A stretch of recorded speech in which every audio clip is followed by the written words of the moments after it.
Okay, last year Tears of the Kingdom came out, and it is, I would say, one of the greatest video games ever made. And I believe I'm standing alongside a lot of other people who have made that claim as well. This was very interesting though, because alongside playing that game, I'm always researching, I'm always learning, and I've been going through a lot of material by a certain Eastern mystic guru yogi master named Paramahansa Yogananda. And his material is just outstanding. If you have never read Autobiography of a Yogi or some of his other works like Man's Eternal Quest, I just so highly recommend it, because he just frames everything in existence in such a beautiful, concise, and clear way. And he also draws a lot of parallels between the different esoteric and religious and spiritual systems that exist. And that has provided a lot of fuel for my own growth in this last year. Yogananda describes something very interesting that correlates with the Legend of Zelda, and I started to realize this series is actually a perfect metaphor or archetype or expression of our reality at the most fundamental of levels. And here's what I mean. In Zelda, you have this concept of the Triforce. From the very beginning, there's always this 3 triangles. Of course, it's like sacred geometry rooted in a video game spanning back from the 70s and 80s, or whenever the first game was made. The Triforce is always reflected by these 3 ideas. Just as we have, as we've explored here on this channel before, like the pillars of creation, truth, love, and authenticity sort of thing. Within Zelda, there is the Triforce of power, wisdom, and courage. Wisdom is being held in Zelda by Princess Zelda, and then the Triforce of courage is being held by Link, and then the Triforce of power is always held by Ganondorf, or the villain, in some way. Start to look then at the esoteric systems. In fact, we explored this briefly in the episode 3 of our Everything Explained series, where the atomic structure, the basic atomic structure, of course, because there's so many subatomic particles, but the basic thing is you've got the electron, the proton, and the neutron. One is positive, one is neutral, and one is negative. The positive and the neutral particles are held together in the center of the atom by the strong force, and the electron, the negative force, spins around it. Now, in Yogananda's book, The Second Coming of Christ, he actually explains very clearly this descent of creation from the Supreme Spirit into the manifestation of material reality. And what he says is that there is a vacuum of spirit, there's a non-vibration eternity that is beyond consciousness, but is essentially pure beingness.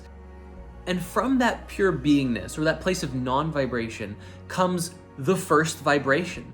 And that first vibration is consciousness. This is the word of God. This is the vibration of creation, which is also associated with the divine feminine, with essentially the first foundation upon which the reality comes into being. And then spirit shines its light, its pure beingness, which is the Christ consciousness, into that field, giving you a reality of light and sound, which is where we get the wave-particle duality from. Now, as that vibration is descending into density, basically, right? Because you have, if consciousness is the first vibration of spirit, then you have, as we've seen on the Tree of Life, this continual emanation or reflection of those vibrations and the light becoming denser and denser and denser until you have a solid, tangible material reality forming at the bottom of the tree. But along that journey, there is a division that takes place within the vibration where there is a split of a positive and negative force. There is a necessity of a negative force that comes into being, which helps hold the physical structures in place so that they don't dissolve. Because if everything is just pure energy and pure light and just consciousness, then what's to stop the whole of material reality from dissolving back into light? And it's essentially the ignorance, the veils that are put over these emanations or put over the spheres of creation that keep everything held in place.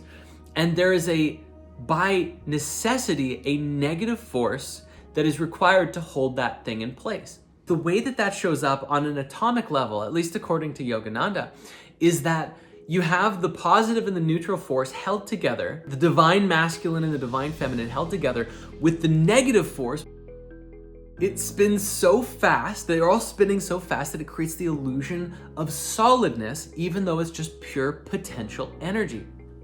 So then here we are, existing in the world, making sense of life, and now we're developing into this very technologically driven era of society. We have so many different ways of expressing ourselves. And in fact, I think there are so many different stories that compel or portray this idea really, really well. But Zelda is one of the best video games that does it, because it literally then is about the positive and the neutral force, the center point, the divine feminine, and Link, her protector, holding the space or holding the field of goodness while the evil force reigns supreme, and you have to go off in order to destroy the evil and restore balance and harmony and creating a world of light. And then the game also portrays these long cycles of time, because humanity has been through so many massive cycles, right? Looking at history alone, whether it's the ancient Egyptians, rise and fall, Greeks, rise and fall, Rome, rise and fall, the cycles that we go through and the rise of technology and everything like that really is also depicted so well through the Legend of Zelda, because every game takes place thousands of years, well, for the most part, not all of them, but thousands of years apart from each other in this massive timeline, showing that there are these like rising and falling of cycles where evil emerges and then it's quelled, and then it emerges and it's quelled, and humanity has just gone through this a lot. And it's really interesting too, because if you look at the Bhagavad Gita and you listen to what Krishna says, I mean, he's talking about humanity being steeped in ignorance and suffering literally 4,000 years ago. In fact, that number might not even be right. It is crazy to see that some of the same problems that we're dealing with today are the same problems that were written about 2,000 years BCE. So what does this mean for us today? Is this just everyone should just stop what they're doing and go play Zelda? I mean, on the one hand, if you haven't played it, Tears of the Kingdom is a legendary game.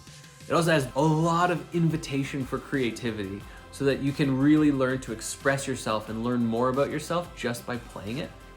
I think that the big lesson or takeaway for me in this was to recognize how true wisdom teachings and reflections of who and what we are in a spiritual sense can be found in places that you might not expect.